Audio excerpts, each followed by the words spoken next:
Fala pessoal, tudo bem? Estamos aqui para o nosso terceiro bate-papo de mercado com uma convidada hoje muito especial, Simone Zanata. É uma convidada que tem uma grande história, que vai compartilhar conosco aqui vários temas super importantes, super relevantes no nosso dia a dia. Está aqui conosco também nosso parceiro Vinícius. Tudo bem, Vini? Boa noite, pessoal. Boa noite, Cris. Boa noite, Simone. Certo por aqui. Iniciamos hoje mais um bate-papo de mercado. Simone, muito obrigado pela sua presença. É um prazer imenso a gente estar recebendo você aqui. Eu que agradeço o convite. Fico muito honrada aí por vocês terem me convidado. Espero poder fazer jus à grandeza aí do convite. Imagina. Simone, sem muitas milongas, conta para nós aí, para todo mundo que está nos ouvindo, quem que é a Simone Zanata, né? A gente sabe que tem uma carreira super bonita, construída dentro de marketing, enfim, mas também sabemos que tem muitos hobbies, né? Muitas coisas que você faz além da carreira de marketing, né? Conta um pouquinho para a gente quem é a Simone Zanata profissional e também um pouco do pessoal. Legal. Primeiro, de novo, agradecer, né, Guris, pelo convite aí. Fico muito feliz e o projeto de vocês é sensacional. Todo mundo que estiver nos assistindo aí, segue eles lá, se inscreve no canal. Sempre quis dizer isso, só para constar. Mesmo desejo desde sempre. Mas então, eu vou falar pela parte pessoal, porque eu acho que essa é a mais importante na vida da gente, né? Porque envolve família, envolve isso, então acho que isso a gente sempre deve começar por essa parte. Então, eu sou a Simone Zanata, fiz 49 anos, estou quase aí durando 50 anos. Sou casada, tenho 2 filhos, tenho um filho já adulto, como vocês, né? Que hoje está morando em Brasília, engenheiro, formado pela URGS, é bem legal, assim, foi toda uma jornada para isso acontecer, né? E eu tenho uma filha chamada Luísa, que tem 16 anos. Eu moro em Canoas, aqui, onde vocês moravam, né? Alguns em Porto Alegre, mas a gente era mais pertinho. Eu sou apaixonada por vinho, né? E o Cris também já me acompanha um pouco. Eu sou uma apaixonada por vinho, conheci o vinho mais assim, comecei a me apaixonar quando eu entrei na empresa, na minha última empresa que eu trabalhei, né? Então foi lá que eu conheci, lá que eu aprendi a gostar e hoje faço aí as minhas caminhadas e uma das coisas que eu também mais gosto de fazer que é viajar, sempre envolve vinho, então eu amo viajar, conhecer pessoas, conhecer culturas novas e, consequentemente, a gente sempre dá uma passadinha nos vinhos, né? E faz essa caminhada. Eu sou cristã, eu amo solidariedade, generosidade, e aí depois, quando a gente finalizar, acho que isso é um ponto que é legal de voltar para falar nos dias de hoje, né? Isso é muito importante. Eu sou bem simples, eu sou essa pessoa aí, que quem já conhece já sabe que eu sou, continuo sendo a mesma aí ao longo de vários anos, e estou na jornada, sempre que possível, tentando tornar a vida das pessoas que passam por mim melhor, mais agradável e incentivando sempre sonhos e tudo mais. A minha carreira, aí, vamos lá falar de carreira, né? Ela é muito varejista. Né? Eu tive um restaurante, na verdade, quando eu tinha 22 anos, então é uma história que poucas pessoas conhecem, né? Eu sempre fui muito aventureira e eu acho até que corajosa, assim, eu diria, né? Então, todas as oportunidades que passaram por mim, eu procurei agarrá-las, assim, né? Eu acho que isso é uma coisa que as pessoas precisam fazer sempre. A oportunidade passou, pega ela. E eu sempre fui muito curiosa, então eu tive um restaurante, aí já comecei a ter esse envolvimento com varejo, tinha 22 anos, lá no estado do Mato Grosso, e aí por algumas questões da vida eu acabei não me desfazendo dele, retornando para o sul, para Porto Alegre, e aí comecei uma vida profissional já varejista também, né? Fiquei alguns anos na loja Esteva, que era uma antiga e grande rede de varejo de vestuário aqui no Rio Grande do Sul, que eu tive assim, um privilégio incrível de ter essa oportunidade de trabalhar lá, uma empresa familiar, uma empresa de judeus, de pessoas incríveis, né? Aí não tem como não citar o Eduardo Teva, um dos grandes, ou se não um dos melhores gestores que eu tive, uma pessoa que me ensinou muita coisa, aprendi muito com eles. E aí depois eu tenho quase 16 anos aí de Companhia Zafari, que é onde a gente acabou se conhecendo, e na companhia a gente fez uma longa jornada também cheia de oportunidades, uma empresa também sem precedentes, a gente sabe disso, não tem o que comentar, e para mim, particularmente, a Companhia Zafari me deu inúmeras possibilidades que eu também agarrei todas elas, né, e fui muito feliz e sou muito grata à empresa, então, em relação a isso. Acho que de forma, assim, bem sucinta, essa sou eu.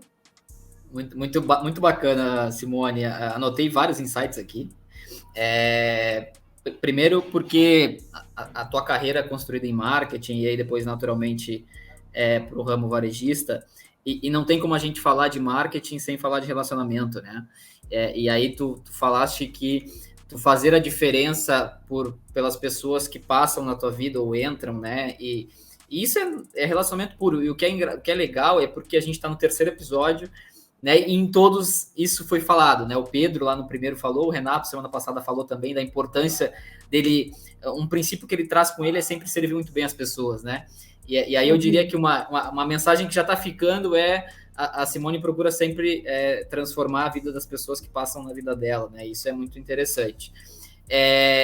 Por que marketing? Assim, qual que é a tua paixão por marketing, se é que tem, né? Ou caímos de paraquedas? Porque assim, eu e o Vinícius temos a carreira construída em trade até então, né? Mas lá atrás não conhecíamos o que era trade marketing, aí caímos de paraquedas, como muitas pessoas, né? E hoje estamos extremamente apaixonados por trade marketing. Funcionou da mesma forma para ti ou não? Você já tinha uma tendência para marketing? Não, vou estudar isso mesma aqui, forma, aqui. Da mesma forma que vocês. A nossa história é muito semelhante nesse aspecto, né? O que acontece? Na empresa anterior à companhia, que é uma empresa, obviamente, gigante, né? A gente precisava ser muito generalista. Então, tu tinha que fazer muita coisa. Tu tinha empresas menores, você tem que se virar nos 30. E o que é incrível, na minha opinião, todo profissional deveria dar uma passada aí por uma empresa menor para se virar nos 30, né? Então, eu aprendi muita coisa. Um dos diretores, então, o Teva, né, vou citá-los aqui, porque eu acredito que não teria nenhum problema com isso, são pessoas com as quais eu mantenho um relacionamento muito bom. Um deles é o Daniel Teva, e o Daniel foi, durante um tempo, diretor de marketing do Grêmio, que quem é gremista, eu não sou, mas ele foi um conhecido diretor de marketing do Grêmio, por alguns anos, assim. Então, e o Teva tinha muito essas questões de desfile, de catálogo, e como não era de marketing, eu era de compras, mas você faz tudo em empresas menores. Então, eu acabei aprendendo a fazer marketing, porque eu nunca tinha visto falar em agência, e a gente precisava atender a agência, precisava criar os catálogos, precisava comprar gráfica, enfim, isso foi entrando na minha vida. Eu não tinha, e confesso para vocês que não tenho, hoje estou fazendo uma pós-graduação em e-commerce, em negócios digitais, mas eu não tinha e não tenho formação acadêmica em publicidade, tão pouco em jornalismo, tão pouco em marketing. Eu não tenho essa formação. A minha formação é em outras áreas, assim. Então, eu aprendi na prática, o que eu também diria que, para mim, é um dos melhores aprendizados. E eu tive essa oportunidade. E aprendi fazendo, né? Precisava fazer, ia lá e fazer. Então, fui aprendendo e acabou entrando no meu escopo de trabalho, mas eu não era a minha essência, né? Porque, na verdade, eu comprava, eu era comercial, mas o marketing entrou, e eu acredito totalmente, 100%, e vocês, guris, me corrijam se vocês têm uma opinião diferente disso, que marketing e comercial caminham juntos. Precisam caminhar juntos. Eu sempre acho que eles precisam ser, inclusive, os melhores amigos, né? Para que a coisa possa realmente se desenvolver. E aí eu saio da empresa e vou para a companhia, né? E na companhia eu também retorno, quando entro na empresa, entro na área de compras, mas aí já está ali aquela coisa, né? Aí a tua vivência de marketing já aparece, ela já vem contigo, eram desfiles, eram produções de coleção, muita feira, então isso acaba entrando no escopo de trabalho de um marqueteiro, digamos assim, ou de um pessoal de marketing, vamos falar de forma sem dar nenhum título. E aí na companhia, a gente sempre tinha muita oportunidade.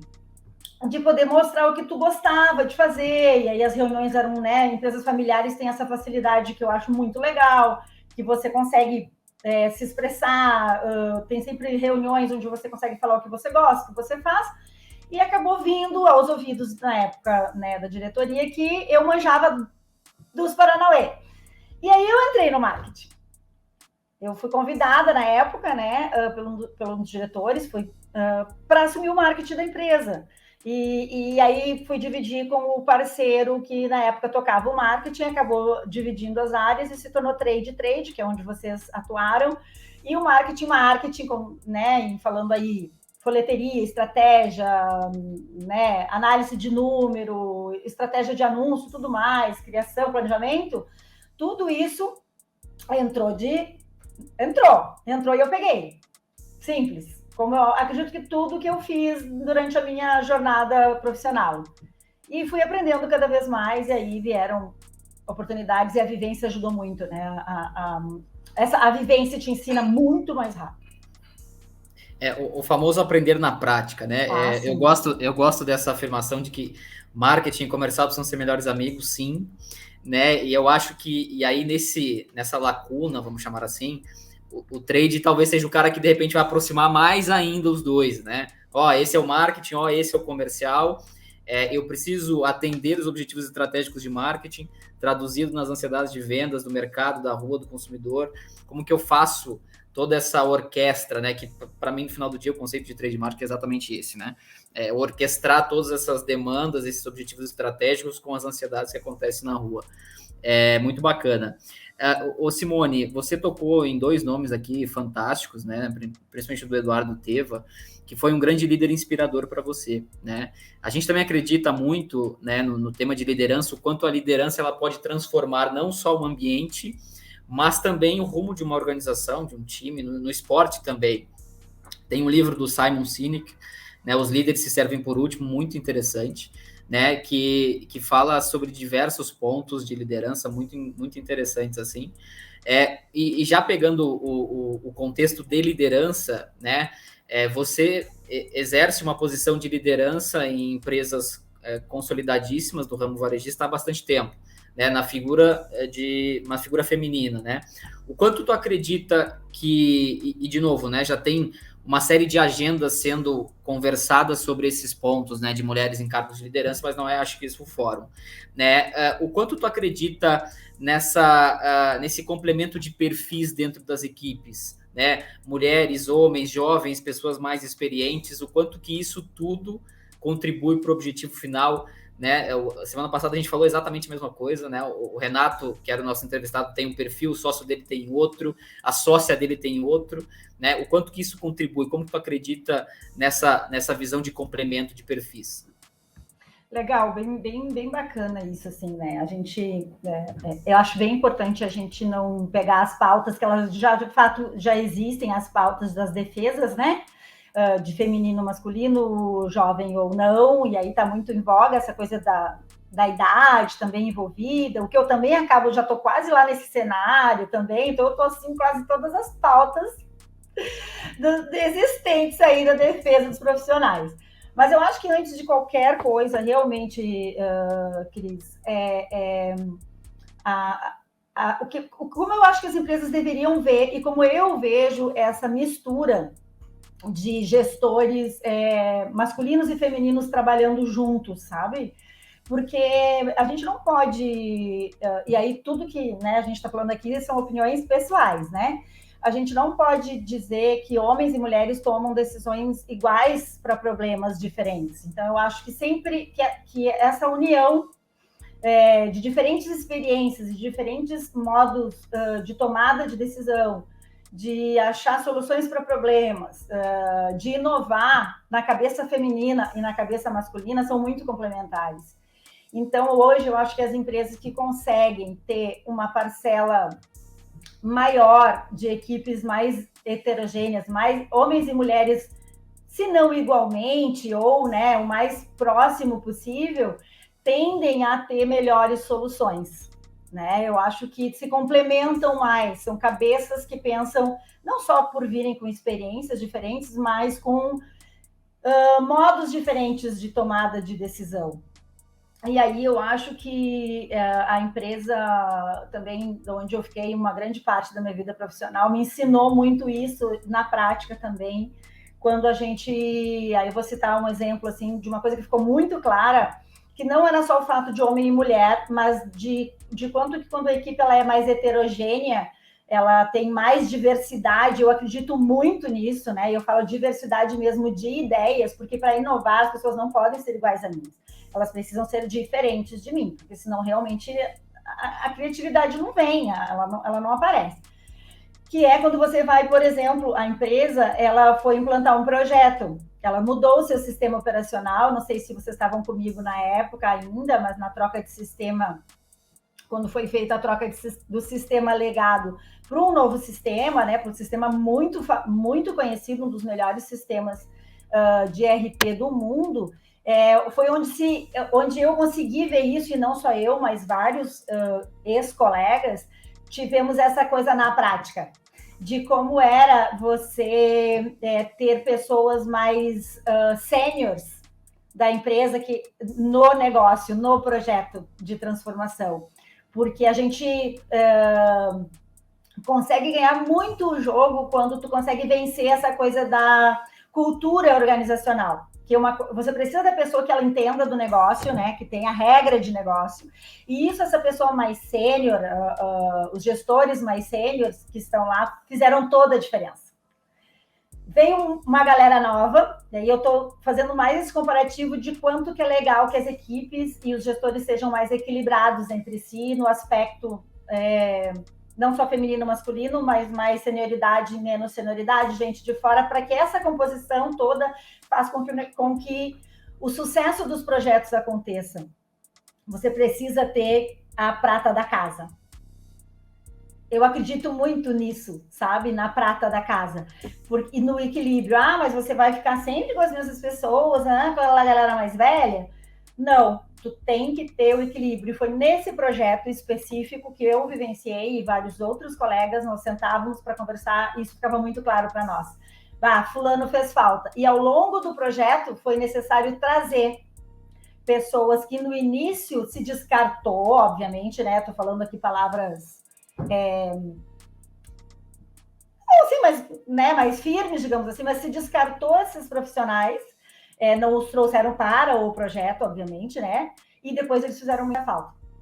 Então, eu acho que para resumir, a importância de ser heterogêneo na gestão, de ter essa mistura, fortalece muito as empresas. Isso, para mim, é uma condição, assim, que eu vivi muito e não é um machismo. Ela é fato para mim. Vivenciei isso com bastante propriedade aí ao longo da caminhada profissional. Ou seja, acho que faz todo sentido essa parte, e acho que diversidade é uma palavra que pode ficar bem presente aqui, né? Também estou cursando uma pós, eu e o Cris, estou fazendo um MBA, e a primeira cadeira foi liderança de equipes, e a professora falava bastante assim, da importância de ter uma equipe diversa. Então, acho muito legal.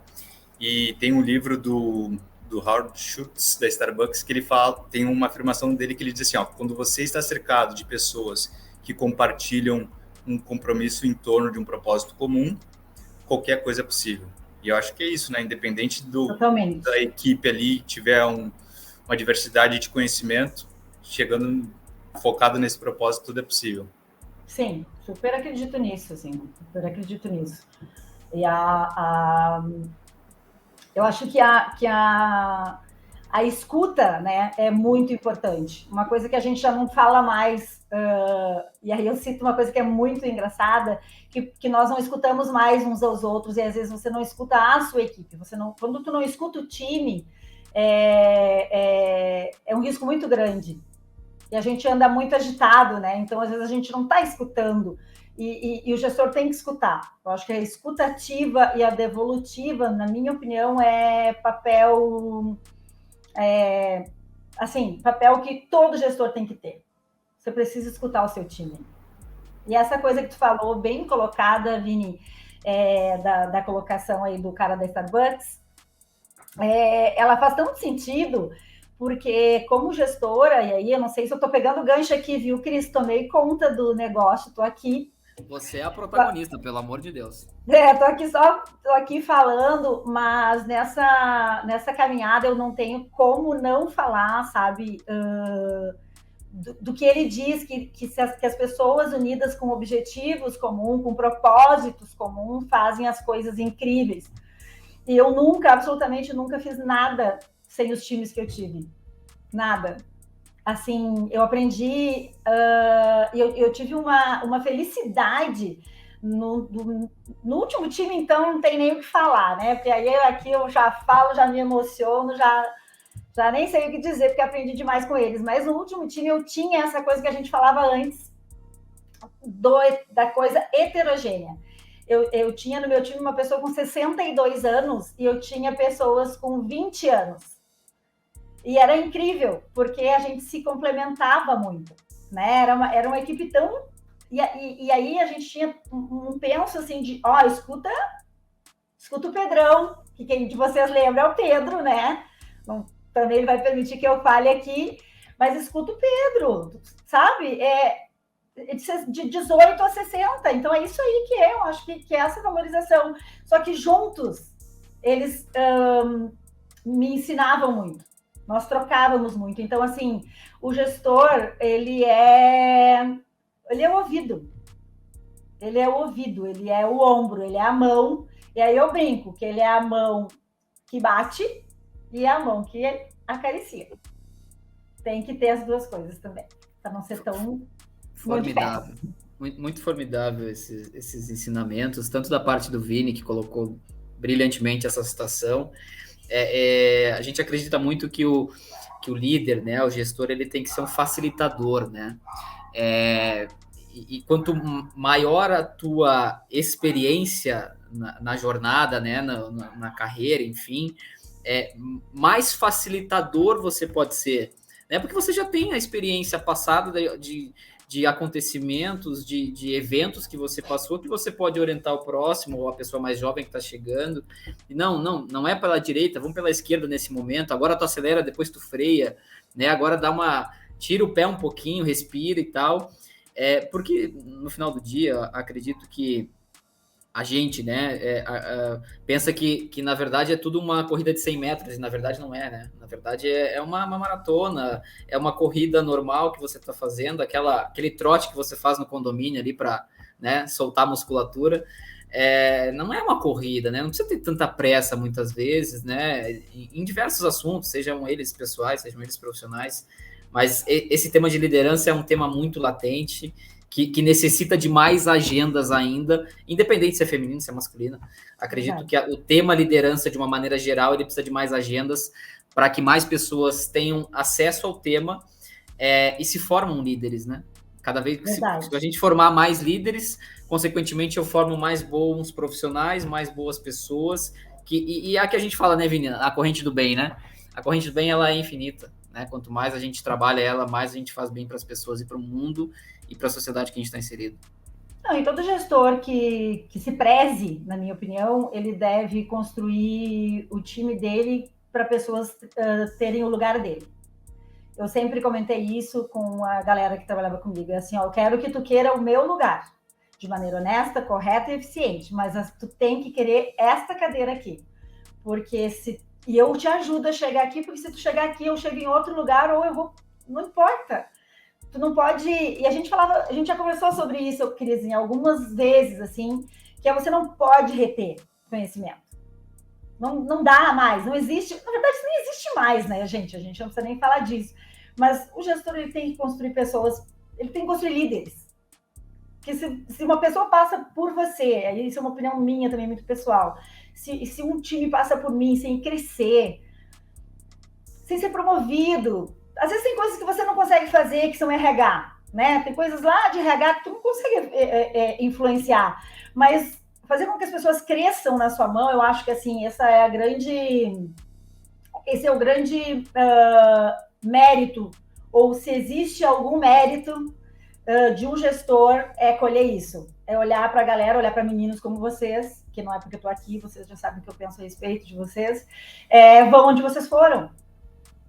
Entende? Isso é legal. Isso é o bonito no final do dia para um cara que é um bom gestor. É o legado que você deixa, né? E legado é o que fica, né? Legado é o que fica independente da presença ou não presença. Legado é o que marca, né? Vinícius, algum ponto em relação a esse bloco para a gente já ir para o tema mais quente da conversa? Não, acho que essa parte de liderança foi incrível. Anotei bastante coisa também para rever depois. Uma aula incrível, sim. Muito obrigado, viu? Imagina. Com certeza, para quem está nos ouvindo também vai ter... a gente acredita muito, Simone, né, que qualquer coisa que a gente fala aqui, em determinado momento vai ter alguma pessoa que está precisando exatamente dessa mensagem que você está passando, quando ela estiver ouvindo, né, a nossa gravação aqui. Então, muito obrigado pelas tuas palavras. E, já entrando na parte 2, e talvez a que a gente vai debruçar mais tempo, falando de marcas próprias, né, que a tua carreira também, tu passou boa parte do seu tempo cuidando disso, né, em linhas gerais, né, explica para nós o conceito de uma marca própria, por que quem está nos ouvindo, independente do segmento, enfim, deveria investir em marcas próprias, qual que é a importância, quais que são os desafios, enfim, disserte para nós um pouco aí sobre marcas próprias, desculpa. Beleza, vamos lá, vamos ver tudo que eu posso aí contribuir. Mas sabe que já tem assim uns 3 para 4 anos, assim, 3 anos mais ou menos, que eu não estou tão full em marca própria, mas nos 7 anos que eu fiquei no marketing, porque depois eu voltei para o comercial, mas ainda assim fiquei com importação, então a importação também envolveu a marca própria e não alimentar, mas fiquei assim, muito focada em desenvolvimento das marcas próprias da empresa. Só que agora, lá atrás, quando se começou a se trabalhar mais fortemente marca própria, não tinha a propriedade que tem hoje, né? E aí, olhando para o mercado hoje, especificamente, esse assunto vem, eu diria, no melhor momento de marca própria no Brasil e no mundo.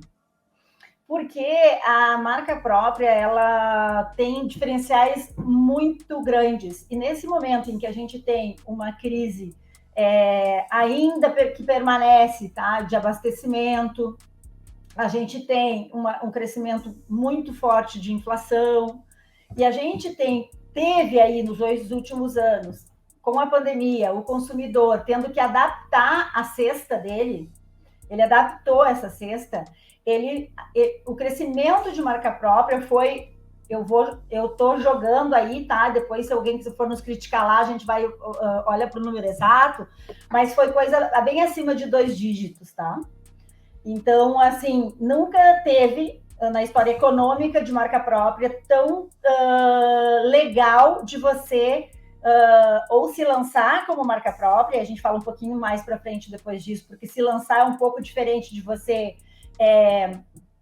injetar mais energia em quem já tem. Então, assim, as empresas que hoje, os varejistas que hoje já trabalham com marca própria estão no seu melhor momento, com certeza absoluta, assim, né? E aí a empresa, inclusive, onde eu estive, hoje cresceu muito em marca própria, né? Incrível, e está fazendo um trabalho excelente em marca própria, até porque o momento auxilia muito. E aí eu vou falar de todos os benefícios da marca própria, mas eu tenho que contar uma historinha para vocês de marca própria. Porque a marca própria, ela nasce há um tempão fora do Brasil, né? Na verdade, a marca própria, como a grande maioria das inovações, ela nasce no meio dos problemas.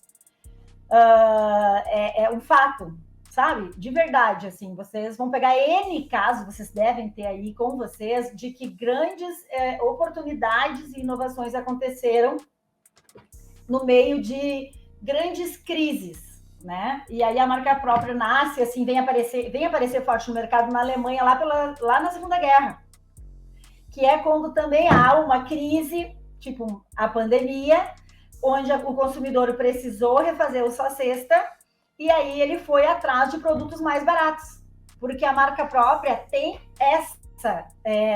esse diferencial. A marca própria, dentro do teu mix de produto, ela tem que ser mais barata, por exemplo, que o líder de mercado.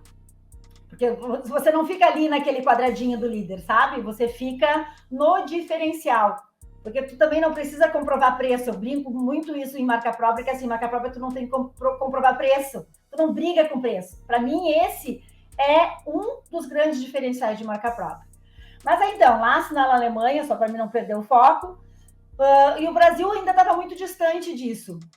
A marca própria vem aparecer no Brasil bem depois. E quando chega no Brasil a marca própria, para quem é um pouco mais sênior no varejo, vai saber que o brasileiro ele virava o nariz para a marca própria. Porque era uma fala assim, eu vivi muito isso quando começamos a estudar a estruturação da marca própria, que marca própria era produto ruim, produto barato. Ah, vai ser marca própria. Mas por que se falava isso? Porque quem trouxe a marca própria para o Brasil foram os grandes players internacionais. Que você tinha aí, né, Walmart, Pão de Açúcar, aí tira o Pão de Açúcar desse cenário, porque além de ser um dos pioneiros de marca própria, que hoje ainda a marca deles, Qualitá, que é uma das grandes marcas, uma marca de excelente qualidade, mas foram quando os players internacionais vieram para o Brasil, a marca própria vem para o Brasil. Mas o brasileiro franziu o nariz para a marca própria, porque não se associava, o consumidor demorou um bom tempo para entender que uma marca própria podia ser uma coisa boa. E aí a gente entra para os diferenciais que a marca própria pode trazer para quando um varejista opta por ter uma marca sua, né? A primeira coisa que a marca própria consegue fazer é te tirar da concorrência. Ela te tira de um cenário de concorrência, porque tu não compete com ninguém. Essa é a tua marca. Então, assim, normalmente as marcas entram pelos commodities, né? Entram pelo aquele produto de maior giro, porque tu precisa de volume para produzir marca própria. Então, ela normalmente entra pelo commodity. Então, não existe sai do universo comparativo que o commodity tem de preço, da guerra de preço do arroz, do feijão, do produto de volume. Essa é a primeira coisa, tu sai dali. Outra coisa, a marca própria tem muita rentabilidade, porque tu tira muitas etapas entre você, a indústria, todo o processo, todo o trade que vem com o produto de lançamento, tudo isso sai e aí vem com uma força de rentabilidade muito maior. Mas para mim, particularmente, a marca própria, o maior diferencial dela é a fidelização. Ela tem uma capacidade de fidelizar o cliente mais do que qualquer outro produto. Porque vamos citar a marca líder de sabão em pó. Você vai encontrar em todos os outros varejistas. Mas se o teu produto, teu sabão em pó, vamos falar, teu detergente de roupa, é uma marca legal e vem chancelada por um nome de uma empresa, aí quando eu falo nome também a gente precisa separar isso, né? Que o ideal, na minha opinião, é que as empresas não usem a sua marca de varejista nos produtos de marca própria. Depois eu explico também por que eu não faria isso, né? Ou como eu não sugiro que você faça isso. Porque você tem já uma empresa, vamos aí fazer uma hipótese de um varejista que já tem seu nome de varejista, e aí você vai lá e coloca o seu mesmo nome, a sua marca própria, o seu nome próprio. E você aumenta muito o seu risco, se você tiver algum tipo de problema com um produto, eventualmente. Está associado a tudo mais que você tem. Então, eu acho que esse é um ponto de atenção que é legal de ser discutido. Mas o fato de só eu ter aquele detergente de roupa com a minha marca e o Vinícius experimentar e só achar em mim, ele não vai a outro lugar. Eu fidelizo e mais, eu retenho ele, porque só acha ali. E aí a gente entra num outro cenário, por isso que é muito interessante para mim nesse momento, mais do que tudo, que é a entrada do e-commerce. Aí vocês vão entender o que eu estou falando, porque assim, a conversão da venda da loja, acontecer na loja física, nunca, na minha opinião, foi um desafio tão grande para o varejista de loja física. Porque o e-commerce cresceu de uma maneira tão exponencial com a pandemia que tu tá perdendo muito rápido para o online. Ah, mas você vai jogar contra o online? Não. Mas no momento em que eu tenho alguma coisa que eu consigo reter esse cara dentro da minha loja física e converter ele à venda de outros itens, para mim aí a marca própria também faz um papel fundamental, sabe? Ela faz ela cria uma relação com o consumidor que o produto da indústria não cria, porque ela cria com todo mundo. Então a marca própria ela tem essa peculiaridade, né? Ela traz essa fidelização. Então vai lá, a gente está falando da importância da marca própria dentro do negócio, porque traz o quê? Rentabilidade, me tira da concorrência, me traz fidelização, me traz margem, muita margem, me permite transitar, me promocionar. Quando você tem uma marca própria bacana e bem estruturada, tu consegue fazer um mix de margem com o produto da indústria muito maior. É uma magia, sabe? Eu acho que a marca própria ela faz hoje o diferencial do varejo. No momento de crise, o varejista que tiver marca própria, que for investir em marca própria, ele vai trazer, eu não vou dizer que é a salvação, porque eu seria abusada em dizer isso, mas ele vai trazer uma boa solução para a perda de venda de marcas líderes, talvez. Então, eu vejo assim, resumindo essa primeira parte, por que ter marca própria? Ela vai te dar boas soluções nesse momento de crise, fideliza, e a tua marca fica dentro da casa do consumidor. Não é mais, gente, o Omo, né? A Simone entrou dentro da casa do consumidor e cria uma relação com ele. E é só a Simone que tem. Então, assim, essa fidelização, hoje, para mim, é o ouro, né? É o que há de mais precioso em você investir em marca própria. Aumenta o ticket médio também, né? Também, Imagina, então. O cara vai lá e não vou ir lá só comprar aquilo, eu já vou aproveitar, vou levar a marca que eu gosto e acaba fazendo um carrinho maior. Assim, como a rentabilidade da marca própria, ela tende, assim, Guris, tudo que eu vou falar são números, assim, bem abrangentes, tá? Então, se a gente tiver algum especialista aí, super especialista em price, pode me xingar, sinto muito. Mas a marca própria, normalmente, ela tende a custar 30% mais barato no segmento onde ela está inserida do que as demais marcas. E tende a ter uma rentabilidade, 20%, 25% maior do que as marcas da indústria neste mesmo segmento aonde ela está inserida. Então, assim, tu tem uma grande saída, uma grande sacada ali. E mais do que nunca, a chancela. O que é importante quando tu vai investir, né, numa marca própria? A chancela de você já ser quem você é. Por isso que até a gente começou lá em bastidores conversar um pouquinho, eu e o Cris e aí eu acho que o Cris vai vir com essa pergunta daqui a pouco, porque assim, a marca própria está em grandes varejistas. Quando a gente fala, né, do mercado de marca própria, principalmente no Brasil, e por isso que a parcela de participação dela na venda dos produtos do varejo é pequena. Hoje eu acho que está aí em torno de 7% no Brasil da venda de produtos de marca própria, que faz parte, né, do percentual. Ela está em 7%, quanto que, para curiosidade, eu acredito que a Suíça, enfim, a Europa, de um modo geral, ela permeia entre os 40% de representatividade. Então, é possível, e eu sei que o Cris deve me perguntar isso também, porque a marca própria está no grande varejista, porque ela tem muitas peculiaridades para ser construída, né? E eu acho que a gente pode falar depois um pouquinho disso.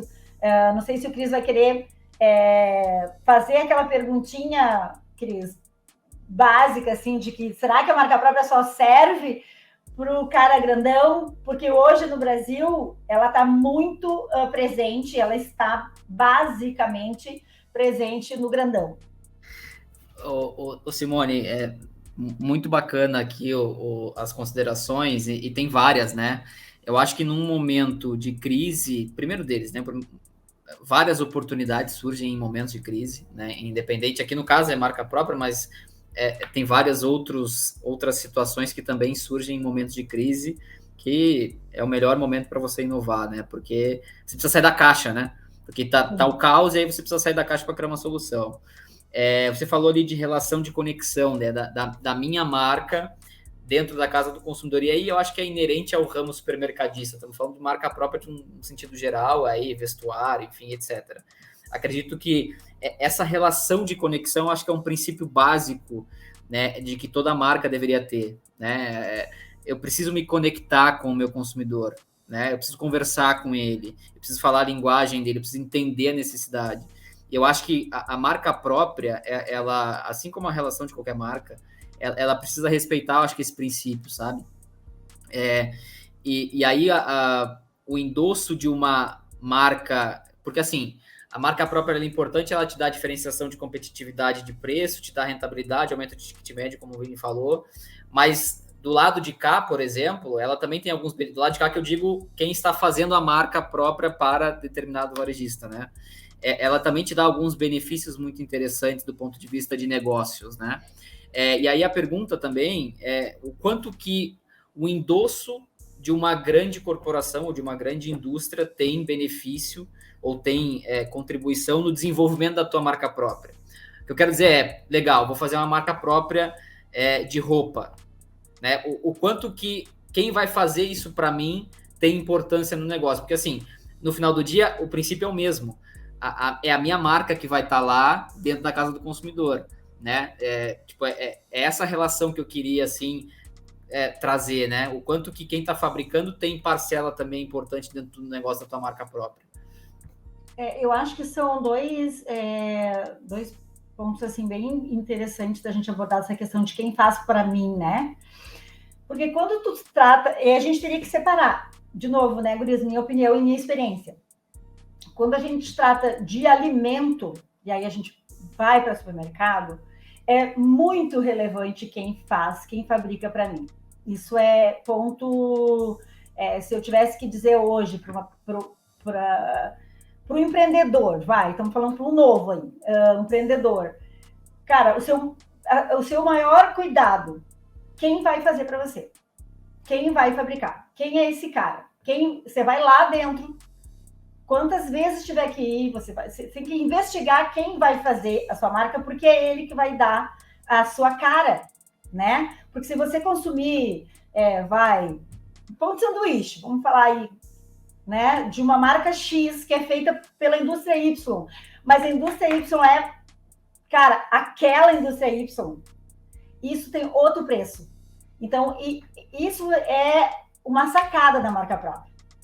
Na minha opinião, quando se refere à alimentação. Alimentação, todos os consumidores, de um modo geral, eu arriscaria dizer que viram e olham fabricado por. E diferente de produtos de marca própria importados e de vestuário, por exemplo, que aí são as mais comuns, né, que a gente tem, não cita quem é o fabricante. E aí inclusive, uma sacada de negócio, tá? Que aí a gente teria que ter, eu estou olhando aqui o reloginho nosso, a gente teria que ter um outro capítulo para falar disso, entende? A gente teria que falar de marca própria de importação, que é uma outra história. Aí tem muita sacada de negócio, muita coisa comercial envolvida. Mas a indústria que vai fazer para ti o que for de alimentação ou de cuidado para tua casa, por exemplo, higiene, limpeza, que também é um mercado que está vindo muito forte no Brasil, que era quase insignificante há 5, 6 anos atrás. Era quase insignificante, agora cresceu assim, ó, a rodo. É a indústria que faz. Essa chancela da indústria que fabrica para ti. E aí a minha vivência profissional foi o nosso primeiro ponto, quando a gente fazia o plano para lançar um produto, né, dentro das marcas que a empresa, na época as que eu tive a oportunidade de participar desse desenvolvimento, era assim, primeira pergunta, quem vai fabricar isso aqui? Sabe? E aí você já vinha com o benchmark. Eu quero que esse cara faça tal coisa.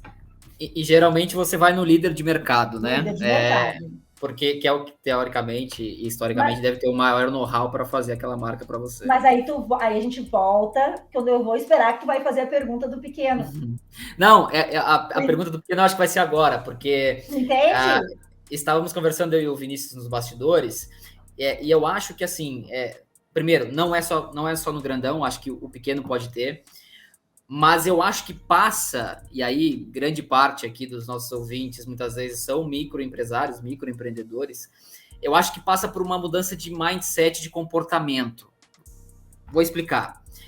A partir do momento que e de novo, a carrocinha de cachorro-quente que nós falamos à tarde, né?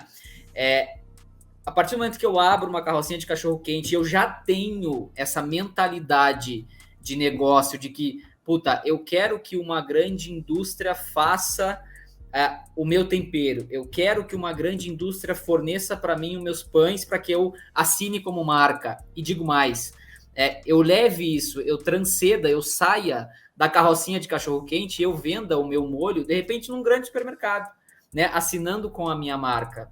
Feito por alguém, feito pela indústria Y, como você comentou. Eu acho que, assim, dá para o pequeno, mas passa por uma mudança de mindset, de comportamento.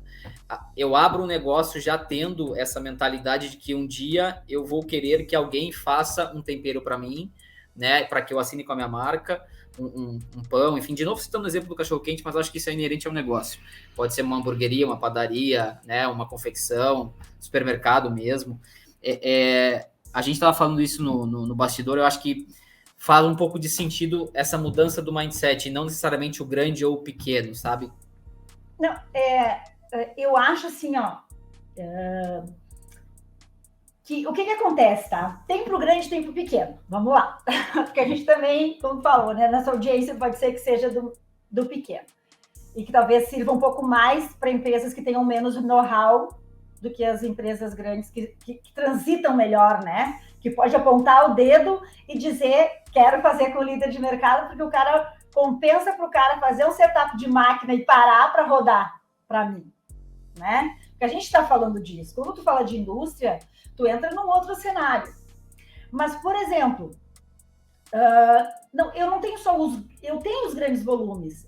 Esse cara pequeno, não sei se o cachorro-quente é a melhor opção, mas vamos seguir que seja o cachorro-quente. A gente pode falar de uma coisa que talvez ainda não seja feita hoje no mercado, mas que dá para ensaiar muito bem, que é você reunir pequenas barraquinhas de cachorro-quente com produtos similares, porque eu também não tenho só as grandes indústrias, eu não tenho só os líderes de mercado. Hoje, mais do que nunca, a gente tem, e alguns produtos, no início do trabalho de algumas das categorias, não foi produzido pelo líder de mercado. Foi produzido por uma pequena fábrica no estado do Rio Grande do Sul, que produzia um produto similar ao do que se desejava, com uma qualidade incrível. Então, que por assim, consequência, que por consequência é um produto muito espetacular. Exato, muito espetacular. Exato, mas aí entra o que a gente teria que ter mais tempo para falar, que é assim, desenvolvimento de fornecedor. Tu precisa desenvolver fornecedor, entende? E isso é tudo, a gente está assim falando da pontinha do iceberg de marca própria. Porque a grande sacada, de novo, se alguém me perguntasse, qualquer empreendedor perguntasse, eu quero ter minha marca própria, primeiro desenvolve fornecedor. E pensa que tu precisa ter as 3 primeiras coisas no teu produto. Qualidade, qualidade, qualidade. E se seguir, eu vou continuar falando qualidade. Porque, e aí tu consegue, tem que ir atrás, tu entende? O mindset do João da carrocinha lá de cachorro-quente, que o João não nos mate, né? A gente aí acabou de criar uma marca de cachorro-quente do João. Se ele tem esse mindset, e aí realmente é o viés do empreendedor, tu entende? O empreendedor tem isso. Eu não sei se ele já cria a carrocinha pensando que ele quer ter a marca da salsicha dele, mas no dia a dia do empreendedor ele tem que estar antenado de onde ele vai achar isso. E existe, assim, o cara grande, para mim, eu miro sempre no líder. Mas já teve N casos E produtos que são cases e produzidos ainda hoje nessas pequenas fábricas. Entende? Só que o produto do cara era muito bom. E aí ele pôde assinar a minha marca. E passa muito também, acredito, né, pelo o quanto que o teu negócio, teu estabelecimento, enfim, a tua marca agrega valor para o ambiente que ela está inserido, né? E tem inúmeros exemplos, né, Brasil afora, né, de estabelecimentos super conceituados para aquela região. O Vinícius acabou de voltar de uma viagem também, conheceu diversos negócios que para aquela região é um formador de opinião. Aí no Rio Grande do Sul a gente tem vários, aqui em São Paulo também. Então, o quanto que eu consigo utilizar desse meu poder, né, contextualizado, obviamente, de formação, de formador de opinião, para atrair bons fornecedores para fazer minha marca, né? Porque, de novo, tem uma visibilidade importante deste lado do balcão também para as indústrias, né? Fazer determinada marca para determinado negócio. Então, de novo, é um ecossistema muito interessante e que no centro você tem marca própria que daria bons capítulos de conversa. E a gente voltaria, olha que louco isso, a gente voltaria lá na nossa primeira conversa quando a gente falava da rede de... Como vocês chamam? A rede do bem? Corrente do bem. Corrente do bem. Porque, cara, às vezes assim, ó, é uma indústria do interior. E aí o varejo fez esse papel de assim, trabalho novo no lugar. Que eu acho que é aí que você muda a vida das pessoas. Porque quando vocês me perguntam sobre gestão, enfim, sobre propósito de vida e tal, você muda a vida das pessoas. É realmente uma engrenagem, é uma corrente do bem que nesse universo varejista frio e calculista, que ok, ele e precisa ser muito bem calculado, diga-se de passagem, né? Todo mundo quer ganhar dinheiro no final do dia, mas tudo é possível de ter um propósito por trás, né? Então, assim, eu não acredito de verdade em não dar. Eu odeio essa palavra. Eu simplesmente acho assim, ó, se uma pessoa falar para mim, não dá, cara, não dá. Sabe, tudo é possível, tudo é capaz. Então, o Zé da esquina, se ele quiser ter, sim, o pão com a marca dele, a salsicha, gente, tem um jeito. A gente tá aqui, óbvio, falando uma coisa mais macro, mas se a gente for entrar num processo, tem saída com muita criatividade, sim, com certeza absoluta. O Vinícius tem uma citação de novo do Howard Schultz. Acho que o Vinícius viajou e ficou lendo só esse livro, né, Vinícius? Terminei de ler recentemente o livro. Tá fresquinho, né? É bom quando a gente lê. É bom que tá fresquinho. A Simone falou de propósito, Vini, de valores, né? E a tua citação é exatamente isso, né? O quanto que os valores interferem na estratégia, né? Como é que é a citação do Howard? É uma situação bem ousada, né? Ele fala que culturas de valores superam a estratégia. E é interessante, mas realmente, de fato. E aí o Cris falou também da viagem, e aí eu acabei de começar a raciocinar que é muito legal, às vezes a marca própria, ela anda muito bem na região X, né? Então, por exemplo, a marca própria no Rio Grande do Sul, ela é um case, aqui em Santa Catarina é outro, São Paulo é outro, Alagoas é outro. É muito legal isso. E aí tu acaba conhecendo um produto X e acaba se apaixonando, e às vezes tu volta para cá, eu volto para Santa Catarina, eu não vou encontrar esse produto aqui, vou estar começando a importar de lá. É verdade, muito legal isso. Verdade. A gente tem o caso, assim, que e tem produto de marca própria, que olha que louco, se torna desejo. Desejo. Assim, inclusive da companhia onde eu atuei durante muitos anos, existe um produto específico que as pessoas desejam no Brasil inteiro. As pessoas já me encomendaram, já tenho N cases de pessoas brincando, pedindo, fulano, vem, você traz aquele, né? Não dá pra gente citar os produtos. Mas, enfim, quando eu vou pro Rio, desculpa te cortar, mas quando eu vou pro Rio Grande do Sul, eu volto com uma sacada. E eu não sei qual que é, mas eu sei só onde lá que tem. Então, cara, a marca própria tem, assim, ó, uma força gigantesca, sabe? De se tornar desejo. Ela tem seus desafios, né, Cris? A gente também fala do bonito de tudo, né? Eu acho que... Mas é um ecossistema vivo, né? Que você tem que estar tratando e você tem que aparar todas as arestas, amarrar todas as pontas, né? Obviamente, acabamos de citar um exemplo aqui de desenvolver fornecedores, que é um dos desafios. Não é fácil desenvolver fornecedor, né? Sobretudo, como o Vinícius acabou de dizer, pela regionalidade que a gente tem num continente que chama Brasil, né? Então, você tem marcas super fortes num estado que em outro estado... Primeiro, porque você não tem esse hábito de consumo nacional. São pouquíssimos exemplos de categorias que você tem um hábito de consumo nacional. O Rio Grande do Sul aí é chimarrão, né? A cuca, a cueca virada. Aqui em São Paulo você já tem o pastel na feira com caldo de cana, né? E aí determinados produtos são outros nomes, né? Então é difícil tu desenvolver fornecedor no Brasil. Só um gancho, um tópico do desafio imenso que é desenvolver marca própria, né? Independente do segmento. Não, ela tem, assim, a marca própria tem tudo de bom que a gente falou e a gente ficaria aqui, né? Um tempão falando dos benefícios da marca própria. Mas a marca própria, como eu falei lá no início, o momento de marca própria para quem está nele é agora. Agora, quer entrar em marca própria, ela tem esses impeditivos. Um é o que você já falou, é fornecedor. Porque esse é um grande desafio. Você achar o fornecedor certo com tudo que você precisa, né? Custo, logística. Cara, logística para alimentação é um grande desafio. E depois, marca própria para construir é lento. É um processo muito lento você construir marca própria, porque a gente está aqui falando de marcas próprias que a gente já tem na nossa casa, vai ali, que legal, tá no armário. Cara, uma marca própria para nascer e se solidificar, eu ousaria dizer aí que tu, com menos de um ano, não vai. Porque você começa com uma coisa que é básica, assim, registro de marcas, sabe? Tu precisa ter, a primeira coisa que tem que fazer quando tem uma marca, tu tem que investigar se ela já não existe. Tem que ir lá para a INPI, sabe? Investiga, depois registra. Para registrar, tem que criar. Então, é um processo longo, mas que colhe frutos, nossa, muito bons. Mas tem esses senões. Cara, quero entrar no mercado?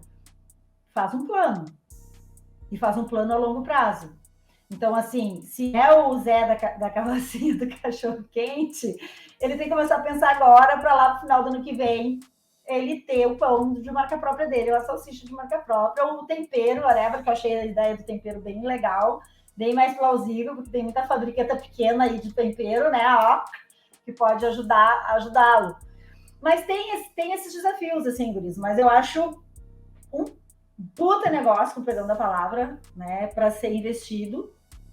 E aí a gente teria que, eu não sei quanto mais tempo a gente tem aí, eu tô um olho no peixe, outro no gato, olhando para o relógio aí, para a gente destrinchar, porque aí a gente teria que falar de marketing, de construção de marca, de pesquisa de mercado, segmentação, onde que eu quero estar, quem eu quero ser, propósito, primeiro de tudo propósito, o que eu quero ser? Eu quero ser o melhor biscoito de chocolate de Porto Alegre? Eu vou ser o melhor biscoito de chocolate de Porto Alegre. Beleza, então esse é o meu propósito. Eu vou entregar sempre, né? Então eu vou ter que construir, cara, embalagem em marca própria. É assim, ó. Depois de qualidade, a embalagem é o que entrega. A embalagem de marca própria tem um peso gigantesco. Porque quando você não conhece o produto, e ele, teoricamente, não tem uma chancela de uma grande indústria, e olha que as grandes indústrias erram a full em novas embalagens e produtos, né? Vocês que trabalham, acho que em grandes empresas, sabem disso. Né? A gente já viu cases aí de caras que mudaram a embalagem, lançaram produto, que a gente, assim, na nossa simplicidade, olhava e falava, gente, o que esse pessoal fez com esse produto? Mas isso aí não é creme de leite, por exemplo, né? Tu olhava para isso. Então, a embalagem para a marca própria, ela tem um papel incrível, um papel fundamental, porque ela é a estampa. Ela é, eu vou ter que citar um case aqui, mas bem rapidinho, que é o caso de uma sacola que a gente conhece muito bem. Uma sacola que é dada todo final de ano de uma determinada rede, que é um case, porque é uma embalagem, porque aquilo anda por aí. É a tua foto, é o teu cartão de visita. Então, assim, são muitos cuidados que a gente tem que ter para a marca própria, né? E aí é uma série de desenvolvimento. Mas vamos lá, fornecedor, marketing bem criado, pesquisa de mercado. Simone, mas é pequeno não consegue fazer pesquisa. Cara, tem pesquisa pronta. Dependendo do teu segmento, tem pesquisa pronta, tem benchmark, tem internet. Hoje em dia é tudo muito fácil, sabe? De verdade. Você precisa ter mesmo força de vontade. Mas pesquisa muito, faz um plano a longo prazo. Marca própria não pode ser pensada a curto prazo, né? Tanto é que a indústria está aí fazendo isso com as marcas dela. Hoje a indústria, com certeza vocês trabalham em empresas grandes, já estão lançando, a Páscoa do ano que vem. Até acabamos de fechar. Acho que nem fechou o ROI ainda, né? Não deu nem para medir o ROI. Então, já está pensando. Então, imagina, se uma indústria com toda essa estrutura faz um ano de ciclo, se você for se programar para fazer marca própria, cara, faz um planejamento para mais de um ano e meio, assim, com segurança, uns 2 anos seria, na minha experiência, um tempo bacana para você conseguir lançar no mercado um produto. Aí fala assim, até 4, 5 produtos. É um processo incrível, mas que depende de bastante tempo, com certeza. Muito legal. Simone, a gente está chegando aqui a 1 hora de conversa e naturalmente, em todo final das entrevistas, a gente pergunta para o nosso convidado, nosso entrevistado, a mensagem que fica, né? A mensagem que ele gostaria, ou ela, enfim, gostaria de deixar para a nossa audiência, a mensagem que você gostaria de passar para frente. Aí pode ser um filme, um documentário, uma série, um livro, enfim, aquilo que a Simone gostaria de passar para frente, que você possa dar seguimento à corrente do bem, como a gente tanto mencionou aqui hoje, né? Assim, eu acho que a gente... Eu sempre tive como premissa de vida, e a gente falou muito assim, né, quando falava da minha história profissional, que as oportunidades chegaram para mim, e que eu as agarrei. Então, eu tô lendo um livro agora, é um livro, tá? Que é esse livro aqui, eu não sei se alguém já leu, que é o Fora de Série, tá? Já ouvi falar dele. Já ouvi falar dele. Ele é um livro muito legal. Eu confesso para vocês que eu ganhei ele há muito tempo e por conta de não ter tido tempo, eu não tinha lido e agora eu estou quase terminando ele. Mas ele é um livro que fala de oportunidades. E eu acredito em 2 coisas em relação à vida, tá? A mensagem que ficaria para as pessoas. Legal ler esse livro, acho bacana, mas aproveite todas as oportunidades que vier para você, aproveite todas elas, eu acho que você não vai se arrepender, mas principalmente tenha um propósito de vida, sabe? Propósito de vida, e aí eu até usei sempre isso na minha vida profissional, que é que nunca me abster de ter 2 coisas, uma relação íntima com Deus e colocar os meus sonhos, as minhas necessidades e as oportunidades que vêm para mim aos cuidados dele, né? Então, ele tomasse conta disso. E aí eu convido as pessoas que forem nos ouvir a experimentarem, a terem essa experiência com Deus. E aí Deus é um cara muito especial, que eu poderia também falar horas sobre ele aí. Mas ele é um cara muito especial. Então, assim, fala com ele como um amigo, seu melhor amigo. E aí coloca as suas oportunidades para ele. Eu acho que isso faz muita falta nos dias de hoje. E que eu desafio as pessoas que nos ouvirem a experimentar isso, tá? A colocar as suas oportunidades, os seus desejos, porque Deus cuida de todos os nossos desejos e Ele se importa com as pequenas coisas da nossa vida.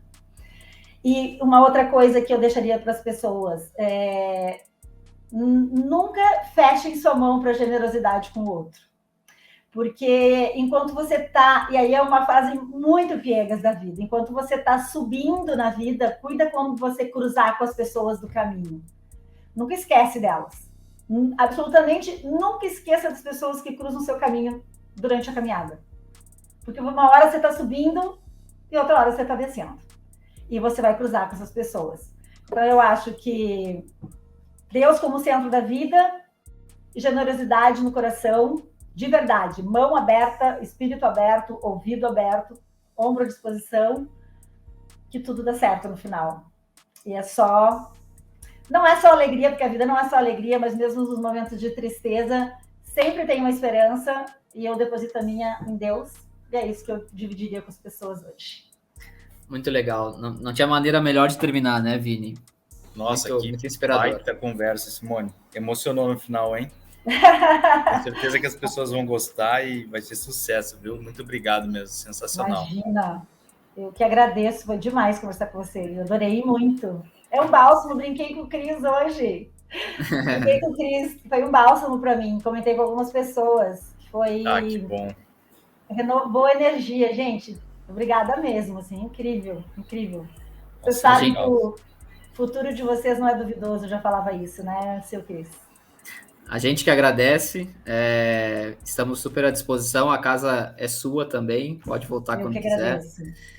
E é isso, pessoal, a gente vai chegando no final do nosso terceiro bate-papo de mercado, recebemos hoje a Simone Zanata, já bastante conteúdo, bastante insights, né? Eu acredito que seja isso. Vini, uma boa noite. Simone, mais uma vez, obrigado.